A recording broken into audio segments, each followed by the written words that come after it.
What skill comes to mind as one a baseball player should have as their best? Maybe being able to hit a ball really far. Maybe just getting hits a lot of the times you're up. Or maybe you do the exact opposite and prevent hitters from reaching base against you as a pitcher. A smaller percentage of you could have said great defense if that's more your thing. But chances are, being really fast wasn't the first thing to come to mind. It's time for you to meet a man named Herb Washington, who will let Vin Scully and Curt Gowdy from the World Series introduce. Now the runner taking over is the speedster, Herb Washington. He's the only man in baseball, and it could only happen with the Oakland Ball Club, where they hire a man to do nothing but run. Just so you know, that is the only clip of Herb Washington playing baseball on the internet, but we're going to come back to that a little later on in the video. It's April 4th, 1974. F is for Family is set during this time, Pam from The Office is less than a month old, and the New York Knicks are the current NBA champions. That's the date that Herb Washington made his major league debut with the Oakland A's, who were in the midst of completing a three-peat. He's rarely the first person that comes to someone's mind if they're thinking of contributors from that team. He probably isn't even the first person who comes to mind when you're thinking about great base stealers in A's history either. But this man played in over 100 major league games without touching a bat or a glove. Want to find out how? He appeared in 105 games purely as a pinch runner. His baseball card listed his position as pinch runner. His occupation was to be a designated runner on a championship baseball team and do nothing else. To the uncultured, that's like being a guy who worked at NASA during the moon landing, but your job was like being the guy who punched holes in everyone's paperwork. Some people will say that's like being the guy who cleaned the bathrooms on the SS Gourmet, but Herb Washington was not that.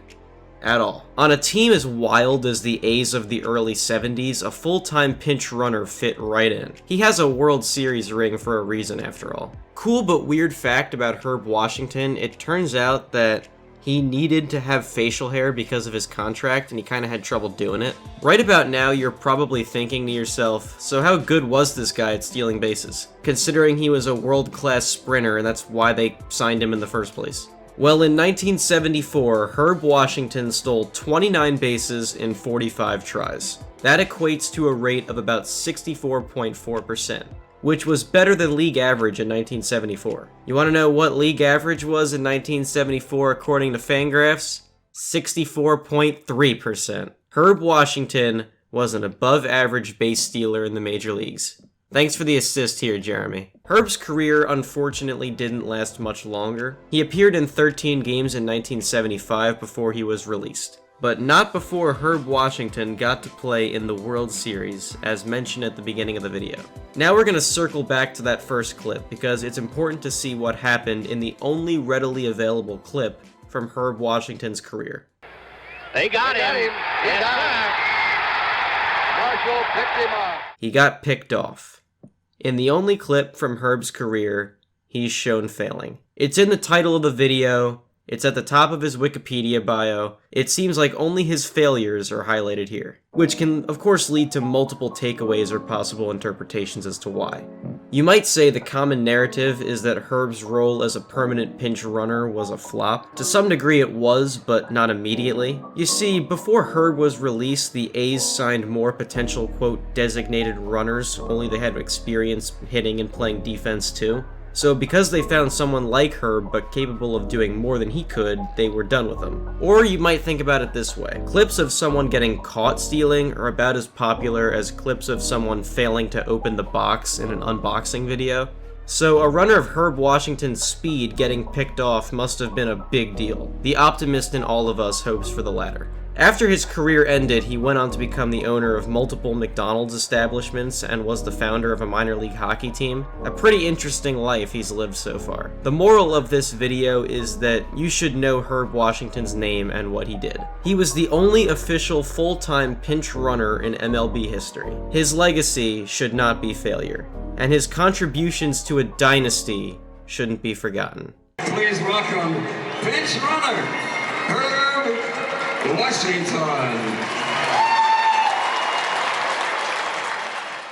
Let's give a quick shout out to Sam Haggerty. Before we're done here, the video can't end without you all knowing about Sam Haggerty, the closest current player we could find to Herb Washington. Also because Terrence Gore had a whopping 51 at-bats last year, after only having 16 across the first 5 years of his career. Sam Haggerty was a September call-up for the Mets this past year who had only 4 at-bats in 11 games. That's because he was called up to mainly be a pinch runner on a team in a pennant race. Sound kinda familiar? Look, there he is, scoring the go-ahead run on a game-winning hit after being a pinch runner earlier in the inning. Just wanted to end on that note. Thanks to Herb Washington, Sam Haggerty, and Terrence Gore for making this video possible. And thank you guys for watching. If you enjoyed, feel free to like, comment, subscribe, any of those things. Hope to see you later and have a nice day. Thanks.